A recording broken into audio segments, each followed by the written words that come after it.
पुराणों के अनुसार भगवान विष्णु के दो भक्त जय और विजय शापित होकर हाथी यानी कि गज और मगरमच्छ यानी ग्राह के रूप में धरती पर उत्पन्न हुए थे। गंडक नदी में एक दिन कोनहारा के तट पर जब गज पानी पीने आया था तो ग्राह ने उसे पकड़ लिया था। फिर गज ग्राह से छुटकारा पाने के लिए कई सालों तक लड़ता रहा।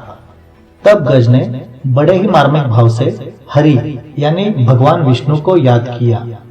इसी गज और ग्राह की यह कहानी। बहुत समय पहले त्रिकुट नामक पर्वत के पास एक गज अपने परिवार के साथ रहता था।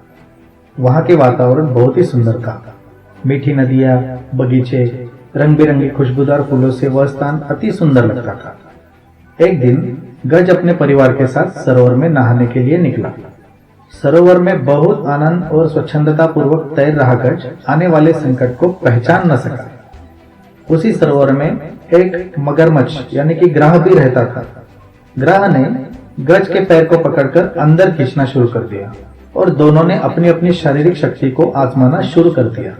गज अच्छे डील डोल वाला विशालकाय शक्तिशाली प्राणी था, परंतु उसकी शक्ति सफल न हुई। ग्राह खींचता ही गया। गज जल में धंसता चला गया। गज के प्राण संकट में पड़ गए। किनारे पर खड़े गज के साथी देखते ही रह गए और गज की मदद न कर पाए।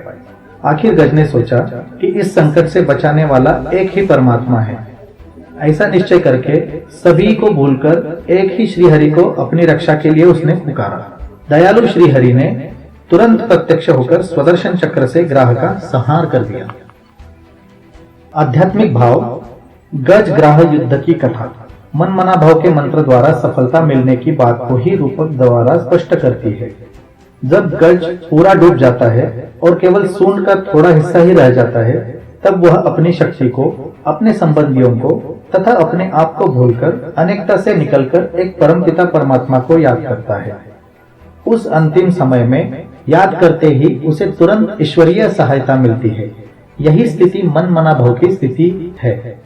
ज्ञान धारण करने वाली मनुष्यात्मा ही गज अर्थात महारथी के समान है।